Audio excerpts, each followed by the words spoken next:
touchdowns and tangents, because apparently that's a new segment. We have a self-titled segment. I told you, my autocorrect is trash.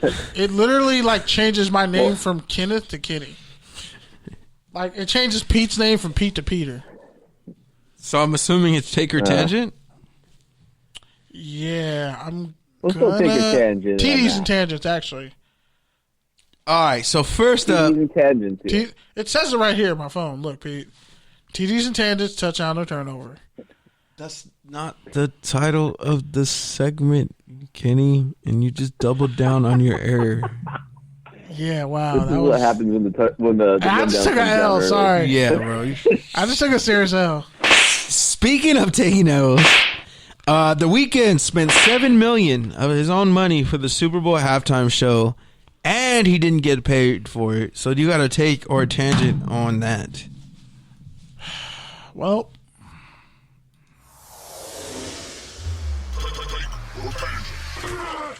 I was waiting for this moment. Okay, so first off, nobody gets paid for the Grammys. It's considered a great look for the industry and for your career, and his album sales spiked like insanely because of that and streaming numbers. Now, honestly, I feel like the only time I should listen to The Weeknd is if I'm doing coke and making bad decisions with random women in my life. Happens. It happens, and I'm still in my 20s, so there's still probably going to keep happening. Also, Not wait, what? for long, Kenny. For real, Kenny, hurry up. Shut up. Let the joke run its course. But nah, all seriousness, the fact that he spent $7 million of his own dollars, and I'm just like, if I was on drugs, I would really enjoy this halftime performance. But like the fact that he sang out of an auto tuner, it just shows that he really can't sing. I don't know about that. There's a lot of people who say he can sing, but he just wasn't that entertaining. He didn't dance. I feel like his arrangement of songs were in the wrong order. I guess, like, okay, you did some cool pyrotechnics. The pyrotechnics were dope, don't get me wrong. He paid probably for the flyover Like, and those fireworks. Okay, bro, it's the Super Bowl, like, and there's no fans there, and you had all these pyrotechnics. The like, story of his music kind of guess. tells an interesting story. Like, if you go from the Hills till now, it does tell a story. But he had like 20 albums before even the Hills, bro. He's been putting out music for a fucking long time. Yeah, but this like, dog, I literally fell asleep in his performance twice. But sorry, Eric, I didn't hear you. You just tell how many lines of cocaine he's done over the years. For real. But or like on The Simpsons where he said, or on Family Guy where he said he's a virgin. Fat, dog. He used to be really fat. He sold out fatness. I think that's where I soured on The Weeknd. Because he stopped being fat.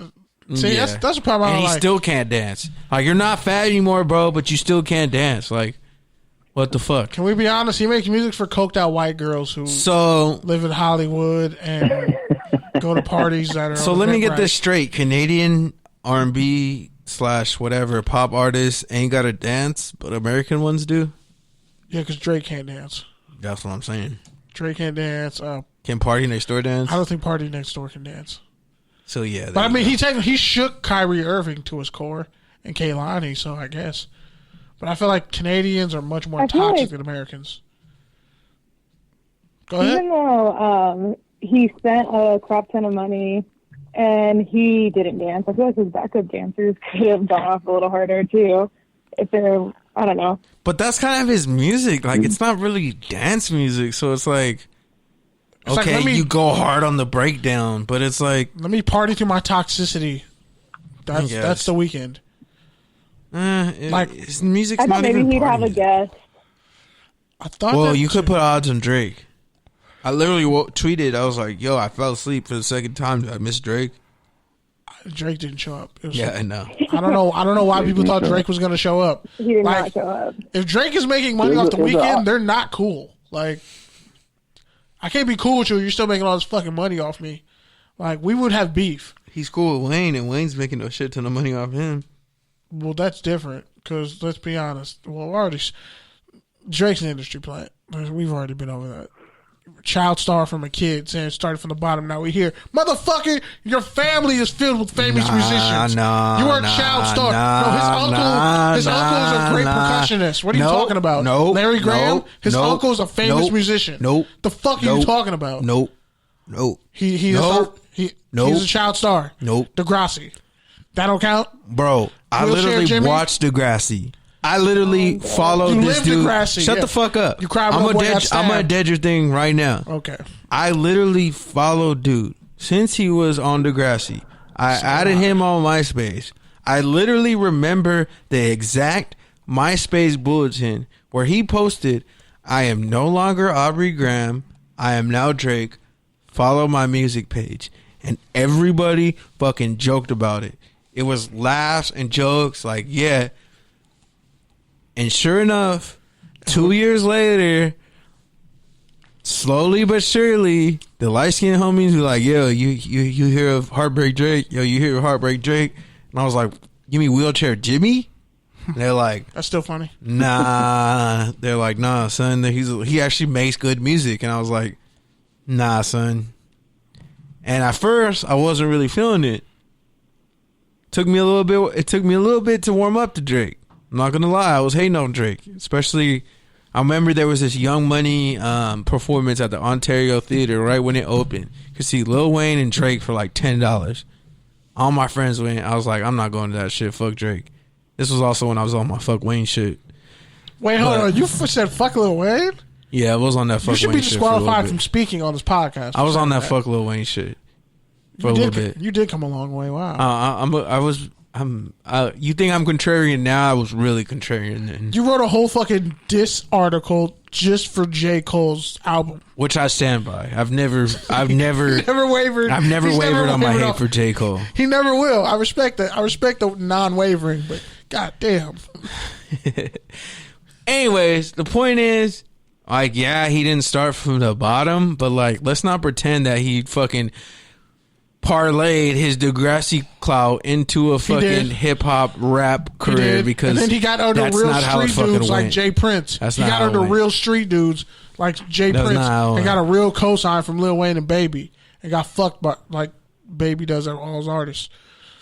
I don't think anybody's gotten paid under Baby, but I mean, just from what they say, like from what's been said in court documents and stuff, Baby don't pay his artists. Dog, somebody roasted. Fuck you, Kenny, by the way, but I got cankles. But yeah, man, there was there was a shut up and listen. Let's listen to her laugh. Hey, but yeah. So don't try to talk to the laughter. Shut your ass up. Let it burn, this week they were talking about having a parade in LA. He got Big Gay in his socks for the Lakers and the Dodgers. One of the ideas that came up was having a fucking ocean yacht parade for the Dodgers and the Rams. Dodgers and Lakers. I'm sorry, because the Rams didn't win. Sorry, Rams fan. But yeah. I was just like, first of all, I was like, the moment's over. Somebody called in and was like, do we have to do that? Like, it's Tampa Bay. Like, why do we have to carry them? Like, we should do our own thing. It should be better. A kickback? He's like, and then LZ Granderson responded. He was like, but do we really though? Like, it's LA. Like, we're already better. And then the caller was like, yeah, you're right, actually. Like, they did their parade next to a college. Like next to an actual college. Honestly, it looked pretty lit though. It did. I'm not gonna lie. It looked stupid lit. He tried to throw the ball on the boat, but he missed it. They're like, "That's on you, bro. That's on you." His kids watch. Like, imagine watching. White people have a way of like making shit that they do look really cool from outside, like slavery. No, I'm just saying. Okay, cool. I just didn't want you to double down on that. Like from outside, it's not dancing. It always looks cool. It's not dancing. And you get there and you're like, can somebody play why are you guys something besides AC/DC? First off, can we get something else? AC/DC is great. I'm not saying they're not great. I'm just saying, can we get something else in the rotation? And then they start playing The Weeknd and everybody starts crying and doing coke. That's what you want? Because that's what happens. I don't think anybody was listening to The Weeknd at Tampa Bay. Yeah, people listen to The Weeknd. You'd be surprised. But yeah, so Mike Evans was on that boat. So you got a take or a tangent on LA if they had some sort of water parade? It would be trash because the moments. That's Where's the water? LeBron would find a way for us to hate it, bro. If you went from fucking Ventura to fucking Newport Beach, like that's not LA. You still you need to be on Figueroa with all the fucking. Well, I almost said something bad, but with all that, Somebody's waiting for you outside the studio. Want to backtrack? That's not funny. I'm with him. Pete, you're going outside first. With your cankles. I'm trying to think of a politically correct way to say this. On the hood. Actually, no, I'm going to let you figure it out. I'm not going to save you this time. With all the urbanites? Did you just say urbanites? Angelinos? Fam, nobody from Los Angeles calls themselves an Angelino. Fuck out of here. Optimus Cracks is hilarious, by the way. Anyways, point is, I'd rather have the parade go down Figueroa than down fucking Manhattan Beach and Redondo Beach. I'd rather them just rent out a movie theater and talk mad shit and stream it so we can all see it. They just talk mad shit. So you're talking about LeBron's The Shop. Yeah, but you just described the shop with popcorn. Though. You just described the shop. I did with popcorn though. No, they should do it at a Blaze Pizza. They should just talk shit from a Blaze Pizza restaurant and just give it out. But shout out to that Blaze Pizza in Hawthorne that's close to here. They literally said the city treasurer was like, this is one of the worst places to do business in the sense that they're so stringent on the businesses as far as the amount of taxes they pay, and the pandemic is the worst time for this, that they're still making you pay all these taxes and being really hard on Hawthorne businesses. But apparently the mayor of Hawthorne sent a letter to Joe Biden. So we'll see what happens. But yeah, the other thing that was pretty funny about that segment. They gotta have a barbecue, bro. The other thing that was pretty funny about the segment is someone was like, oh, would fans come? And fucking LZ Granderson was like, dog, there was a Bow Wow concert in Houston that got packed out. He was like, people went out for Bow Wow. That's you don't different. think they would go That's out for different. a parade? Where's LC You don't think they would go out for a LC parade? Granderson was from Detroit, right? I was like, dog, you didn't have to come for Bow Wow like that. Though. Yeah, that was unnecessary. He's supposed to be a WWE superstar. Like That's fucked up. He's going on WWE. You ain't have to say all that. I was dying. No, honestly, I was leave like, the young dog. Prince Shad I was Moss like, alone. dog, you didn't have to. And he called him Lil Bow Wow too. And I was like, come on, Hey, dog. guess what? Shad, you know he ain't called Lil Bow Wow LC no more. Granderson, you're not talking that tough to Shad Moss's face. His resume is kind of longer than yours. We really got to stop shitting on. Hey, but LC Granderson's one of the only black columnists ever for a reason, at a right? national newspaper. For a reason, right? Because they don't think black people are good enough to write and be columnists in every state, right?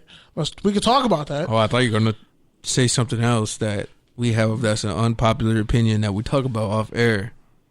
That's why I didn't say it. Why'd you just snitch on yourself, stupid? Woo! All right, let's change the subject. But yeah. Michael Wilbon, I can only really name two people. Maybe Kevin Blackstone was a Jay Adonde. Was he a columnist at one point? I think he was a columnist at one point. Yeah, I can only name 5 black people who are columnists. And guess what? LC Granderson ain't even from here. And there's He's from only Detroit, been right? 10 ever. He's from Detroit, right? Yeah. Exactly. See, but he's in journalism, they think you're stupid if you're black, or they want you to tell the company line.